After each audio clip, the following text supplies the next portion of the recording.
Mga kapuso, nasa kanluran na ng bansa ang low pressure area na dating bagyong Zoraida. At huli itong namata ng pag-asa sa layong 170 kilometers yan sa may hilagang kanluran ng Puerto Princesa City sa Palawan.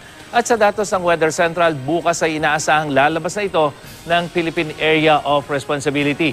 At sa taya naman ng pag-asa, makararanas ng maulap na papawirin at mahina hanggang katamtamang pag-ulan ng Metro Manila, Mimaropa, Central Luzon, Calabarzon at Bicol Region, kasama na ang summer provinces na bumabangon pa po sa trahedyang dala ng bagyong Yolanda.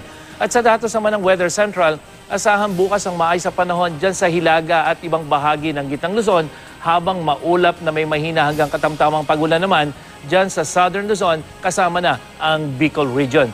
At sa Metro Manila, magiging bahagyang maulap pero mababa lamang ang tsansa ng pag-ulan, lalong-lalo na pagdating sa gabi.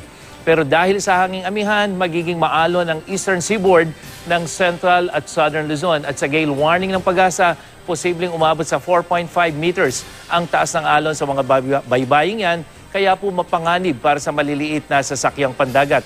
Samantala, may mga pag-ulang inaasahan sa malaking bahagi ng Visayas, lalong-lalo na dito sa eastern section. Ito po yung Samar and Leyte provinces. Paliwanag ng pag-asa dahil ito sa epekto ng hanging amihan at ng easterlies o yung hangin na nanggagaling sa silangan.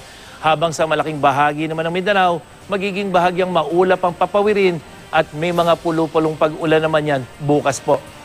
At yan ang ating ulat panahon. Ako si Nathaniel Cruz para sa I Am Ready, serbisyong totoo ng GMA News.